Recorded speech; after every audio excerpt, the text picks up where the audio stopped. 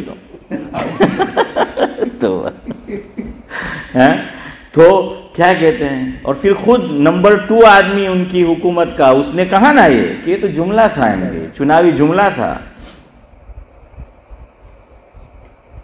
Surname بھی شاہ ہے، طبیعت بھی، بات بھی شاہانہ کی انہوں نے، کہ وہ تو جملہ تھا. کہتے ہیں سب کا ساتھ، سب کا وکاس ہے، کیا آگے سب کا وشواس، اور تو کچھ نیا بھی نکلا ہے چوتھا بھی، سب کا وکاس سب کا ساتھ. ہاں تو خیر بہرحال اس طریقے سے وہ خالی کہنے کو ہے، ورنہ دیکھیے ایک خاص قوم کو ٹارگیٹ بنا کر کیا کیا جا رہا ہے. تو ایک آدمی یہ چندریان کے متعلق بھی مجھ سے پوچھ رہے تھے، چاند کے تعلق سے. میں نے کہا چلو اب آئندہ ہفتے کچھ آپ کو بتائیں گے کہ چاند پر ایم کے جوا ایم کے حضور تو اس سے بھی آگے گئے ہیں. لوہو قلم ہے، وہاں تک ہمارے آقا تو پہنچے ہیں، اور ان کو تو سالہ سال لگ گئے اور پتہ نہیں کتنا روپیہ خرچ ہوا. لیکن اس پہ بھی دیکھیے سب سے پہلا دینے والا بھی مسلمان تھا، APJ عبد الکلام. اور یہ جو چندریان بھیجا اس میں بھی عریب احمد، اس میں بھی مسلمان ہیں. ہاں یہ مسلمان نے ہی دیا تھا. ارے تم جو ترنگا لہراتے ہو خوشی کے موقع پر، وہ بھی مسلمان کا دیا ہوا ہے. کروڑوں کی انکم آتی ہے تاج محل، وہ بھی مسلمان کا دیا ہوا ہے. لیکن یہ احسان فراموشی کی انتہا نہیں تو کیا ہے؟ جن سے آپ کو فائدہ ہو رہا ہے سب کچھ جو ہے وہ دے کر گئے. دیکھیے دوسری قوم آئی اور مسلمان آئی، فرق ہے. مسلمان آئے وہاں انہوں نے اس کو اپنا ملک بنا لیا، وہ سب دے کر گئے، لوٹ مار کر کے نہیں گئے وہ. خیر ہم کہیں اور نکل گئے.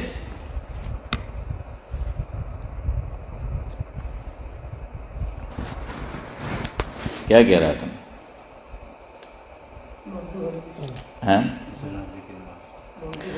نہیں وہ نہیں. میں نے کہا جب حضور کا آسمانوں کا سفر ہوا یاد آیا، تو جب بیت المقدس میں نماز پڑھی تمام انبیاء کو، وہاں اللہ تعالیٰ نے حاضر کر دیا اپنی قدرت سے. حضرت آدم علیہ السلام سب کے باوا ہے، ان کی کنیت ابو محمد ہے کہ محمد کا باپ، ویسے سب اولاد ہے لیکن ہر باپ کی عادت ہوتی ہے کہ اس کی اولاد میں جو لائق فائق سپوت ہو اپنی نسبت وہ اسی کی طرف کرتا ہے. આપણે 3 પોયરા હોય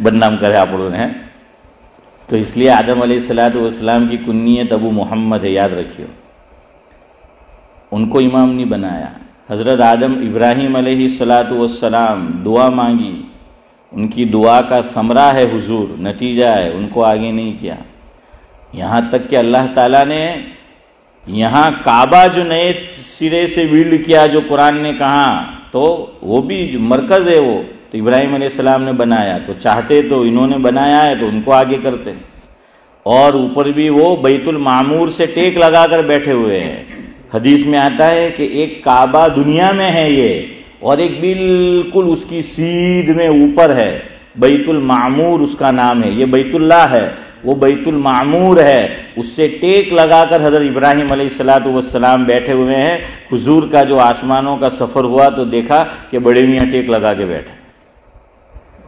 اور مولانا قاسم نانوتوی علیہ الرحمہ نے لکھا ہے کہ اگر مان لو بیت المعمور اوپر سے کوئی پتھر یا کوئی چیز چھوڑی جائے، بالکل سیدھ میں بیت اللہ ہے، سیدھی آ کر کہاں گرے گی؟ عارف بھائی بیت اللہ پہ گرے گی. ہاں تو بالکل اوپر جو ہے وہ. لیکن امام کس کو بنایا؟ آقا کو بنایا سب. اسی لیے سعدی نے کہا نا کہ زباں تا بود در نہاں جائے گیر، ثنائے محمد بود دل پذیر. حبیب خدا اشرف انبیاء کے عرش مجیدش بود متقا. سوارے جہانگیر یکنا براق کہ بگدشت از قصر نیلی رواق. یہ معراج کا سفر بیان کیا ہے، سعدی کا کمال ہے.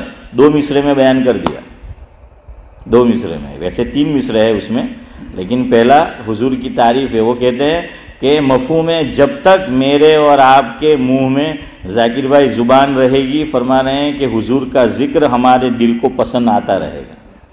کہ مومن کا دل، کان، دماغ، دل حضور کا تذکرہ سننے سے سیر ہی نہیں ہوتا. یہ ایسی بھوک ہے جو مٹتی ہی نہیں ہے، ایسی پیاس ہے جو ختم ہی نہیں ہوتی، ایسا تذکرہ ہے جس کا دو اینڈ ہی نہیں ہے.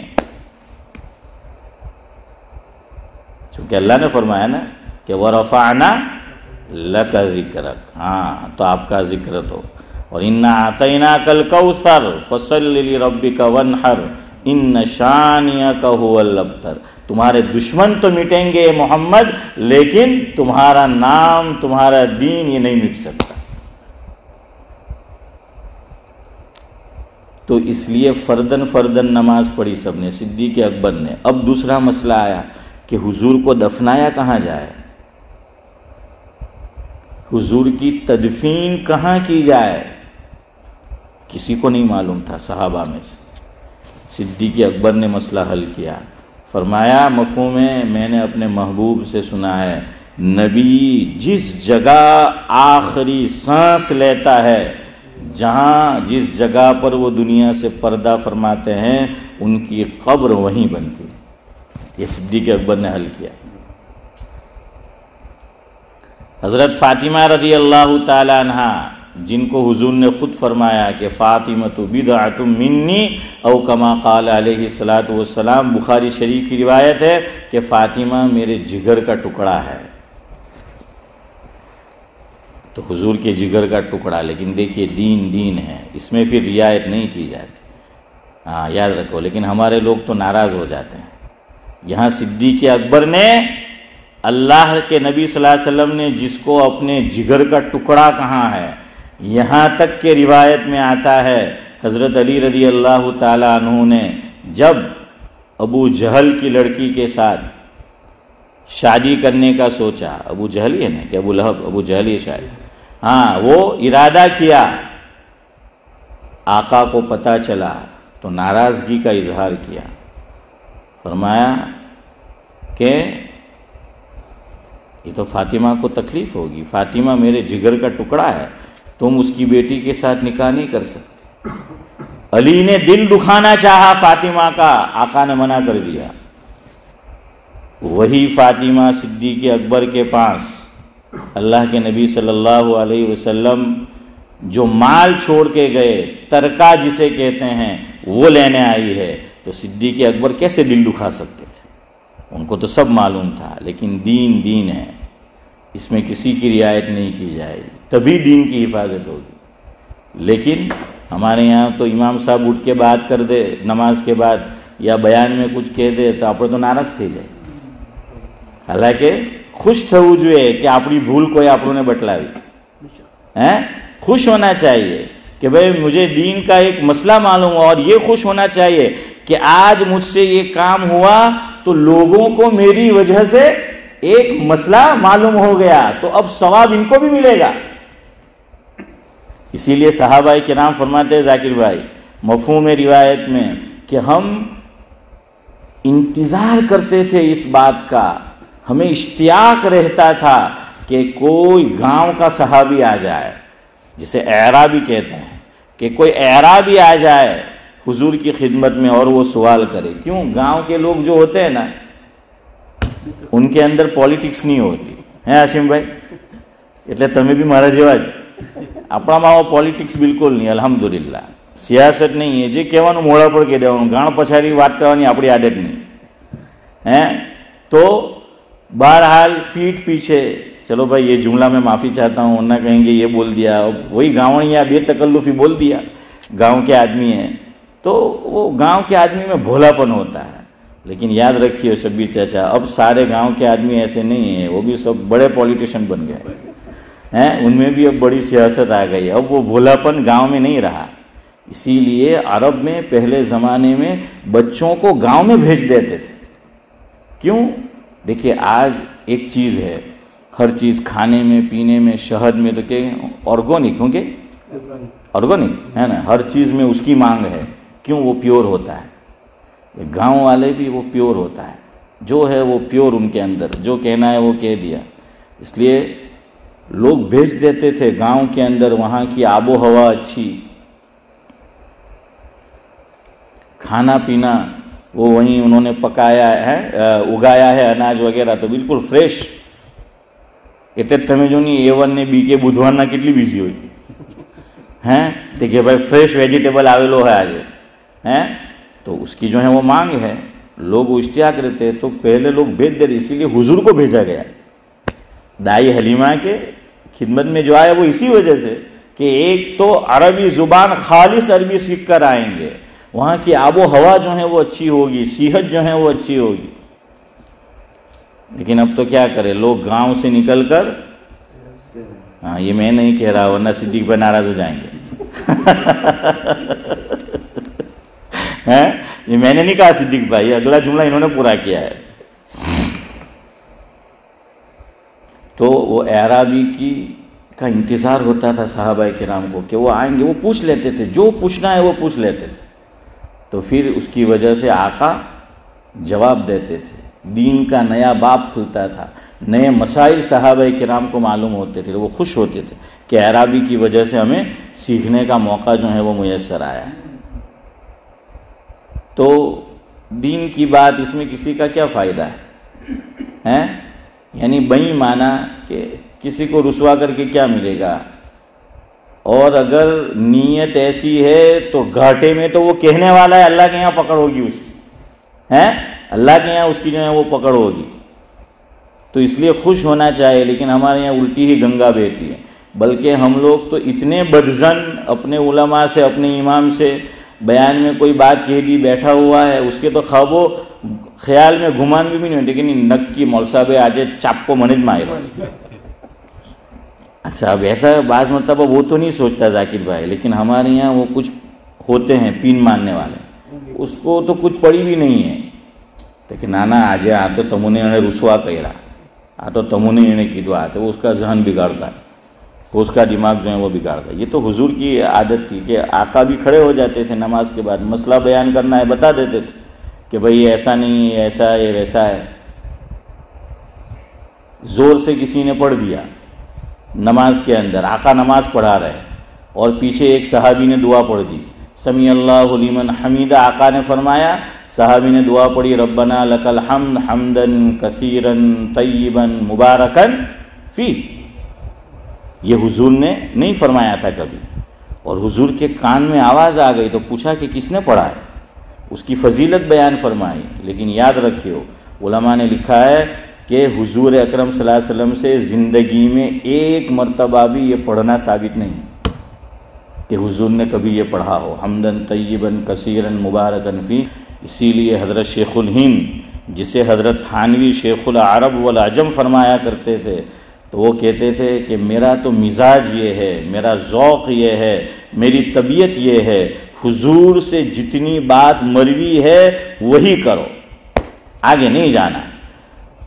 تو حضرت نماز میں ربنا لک الحمد کے بعد حمدن کثیراً طیباً مبارکاً فی نہیں پڑھا کرتے تھے۔ فرمایا میرے آقا سے ثابت نہیں ہے، ٹھیک ہے ناجائز نہیں ہے، ثواب ملے گا، آقا نے پسند فرمایا، فضیلت بیان فرمائی، لیکن آقا نے نہیں پڑھا۔ حضور 15ویں شعبان میں ایک ہی مرتبہ پوری زندگی میں قبرستان تشریف لے گئے۔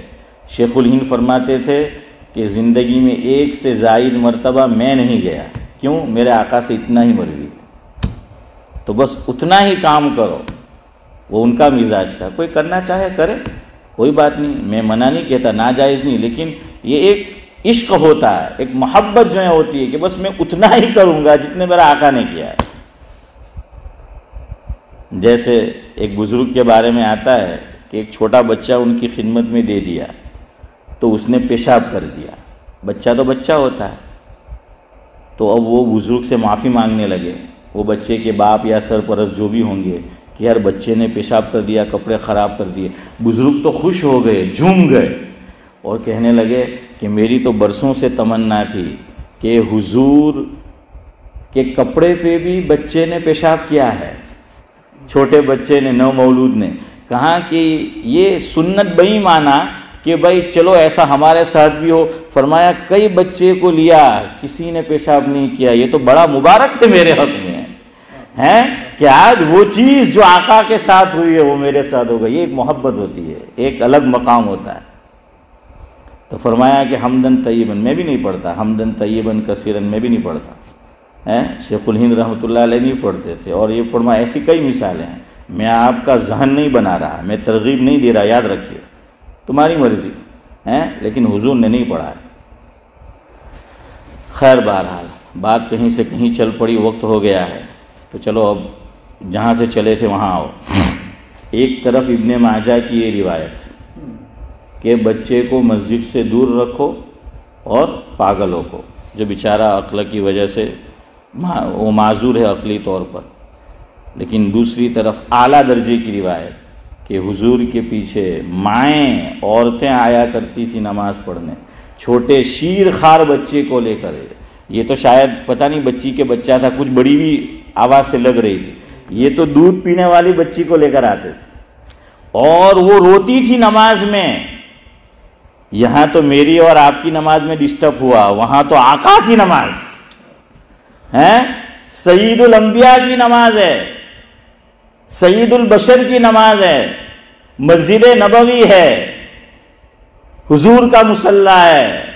حضور نے ڈانٹا نہیں، حضور نے ٹوکا نہیں، حضور نے یہ نہیں فرمایا کہ شیر خار دودھ پیتے بچوں کو لے کر مسجد میں مت آیا کرو، یہ روئیں گے ہماری نماز خراب ہوگی، بلکہ حضور نے الٹا خیال رکھا، رعایت کی۔ حدیث میں یہ الفاظ ہے کہ حضور نے فرمایا، مفہوم ہے کہ میں چھوٹے بچے کی رونے کی آواز سنتا ہوں تو میں نماز میں قرات لمبی کرنے کا ارادہ ہوتا ہے، لیکن ایک ماں کا بچہ روتا ہے، حضور نے فرمایا میں قرات کو مختصر کر دیتا ہوں، نماز کو جلدی ختم کر دیتا ہوں۔ تو اب دونوں کا مفہوم سنو، چھوٹے بچے کو معمول کے طور پہ لے کر مت آؤ، یہ نہیں کہ روز لے کر آ گئے، جسے مسجد کا احترام بھی نہیں ہے، اس بچے کو معلوم ہی نہیں یہ اللہ کا گھر ہے، پیشاب کر دیا، شور کر دیا کیا۔ تو اس لیے جو بچے جن کو مسجد اور غیر مسجد کا فرق معلوم نہیں ہے، اسے جان بوجھ کر لے کر مت آؤ، کہ گھر سے لے کر جو ہے وہ آ گئے، گھر میں اس کو سنبھالنے والے بیوی ہے، ماں ہے، اور کوئی جو ہے بہن ہے، بیٹی ہے، لیکن پھر بھی لے کر آ گئے، نہیں، لے کے جان بوجھ کے مت آؤ۔ لیکن دیکھیے ایسا ہمارے یہاں شاید سال میں 2-4 قصے ایسے پیش آتے ہوں گے نا کہ رونے کی آواز ہے، کوئی آیا، تو چلو وہ تو بیچارہ نمازی تھا کہ وہ لے کر جو ہے وہ آ گیا، تو اس لیے کہ اس کی جماعت نہ جائے، اس کی نماز نہ جائے، اس کی جماعت نہ جائے، اور بچہ تو بچہ ہوتا ہے، عقل کا کچا ہوتا ہے۔ امام شافعی رحمۃ اللہ علیہ کے حالات میں لکھا ہے سعد اللہ صاحب، بہت روایتیں یاد تھی، بچپن میں بڑے امام بن گئے تھے، لیکن بچوں کے ساتھ بچے ہو جاتے تھے، تو لوگ سوچتے تھے کہ یار ابھی تو یہ اتنی اونچی بڑی پائے کی بات کرتا تھا، ابھی بچہ بن گیا، تو بچہ ہی ہوتا ہے نا۔ وہ میں بچپن میں مکتب میں پڑھتا تھا تو میرے استاد نے مجھے تقریر کرائی تھی، مولوی بشیر ڈیگیا نے، ابھی حیات ہے کفلے دار میں، اللہ مرحوم کا سایہ تادر عافیت کے ساتھ سلامت رکھے، تو انہوں نے ایک جملہ لکھ کر دیا تھا، میں ایک چھوٹا سا بچہ، علم و عمل میں کچا، کھیل کود میں پکا، مگر پیام سناتا ہوں سچا ہے، تو وہ تھا۔ تو اب ایسا ہو جائے تو روکو مت، ٹوکو مت، سمجھ آیا بھائی، اس کی کوئی مجبوری ہوگی، اب ہماری بھی مجبوری، میں اپنا بتاتا ہوں، الفٹ جانا ہوتا تھا میرا شاپنگ میں کبھی گھر والی کو لے کر، اب الفٹ جو شاپنگ سینٹر ہے اس کے پیچھے جو ایک مسجد ہے بڑی ہے، ہمارے دوسرے بھائیوں کی ہے، لیکن وہاں انہوں نے بنایا ہے عورتوں کے لیے، تو وہاں تو میری گھر والی لے کر چلی جاتی تھی، لیکن کبھی گھر والی جو ہے وہ گئی ہے شاپ میں اور یہ بیبی سیٹر کرنے مجھے دے گئی، اب مجھے نماز پڑھنے میں بھی لے کے گیا، اس لیے ٹوکا مت کرو، سمجھ آیا؟ دونوں حدیث اپنی جگہ پر، لیکن دونوں کا مفہوم سمجھو، کب کیا ہے کب کیا نہیں۔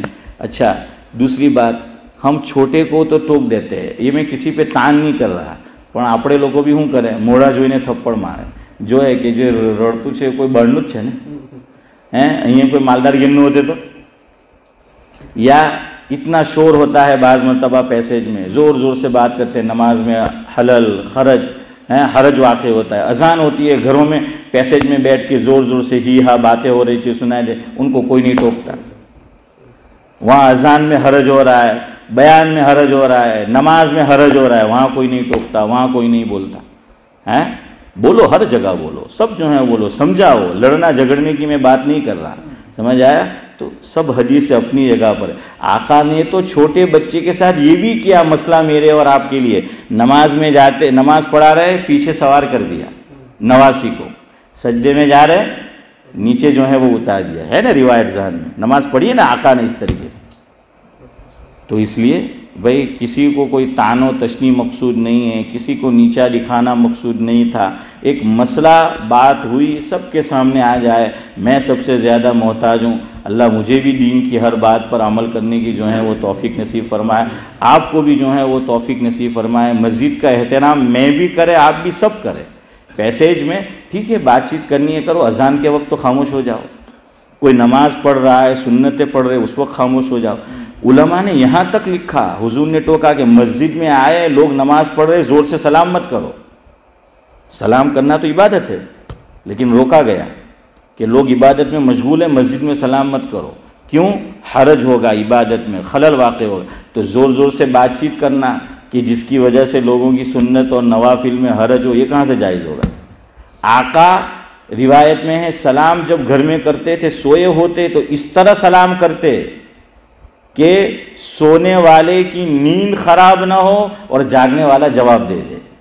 تو آپ کو بھی بات کرنا ہے، کبھی ضرورت ہے پیسیج میں بات کرنے کی ضرورت پیش آ جاتی ہے، مسجد میں بھی کبھی آ جاتی ہے، ضرورتاً کرو، کوئی منع نہیں کرتا، لیکن عادت مت بناؤ، ضروری طور پہ بات کرنا ہے اندر بھی کر سکتے، کرو کوئی ضرورت ہے کوئی بات، لیکن عادت بنا کر، حلقہ بنا کر یہ مت کرو۔ جب سونے والے کا حضور اتنا خیال رکھ رہے ہیں تو جو عبادت کر رہا ہے اس کا کتنا خیال کرنا ہے؟ سمجھ آیا نا؟ اللہ تعالیٰ جو کچھ کہا سنا گیا مجھے آپ کو عمل کی توفیق دے۔ درود شریف کے تعلق سے کچھ باتیں بیان کرنی تھی، وقت ہو گیا، اتنا کریں کہ بھائی کم از کم ہم کل مغرب سے پہلے تک 300 مرتبہ درود شریف ضرور جو ہے وہ پڑھ لو۔ اللہ مجھے بھی توفیق دے، آپ کو بھی توفیق دے۔ سبحان اللہ و بحمدہ، سبحانک اللہ۔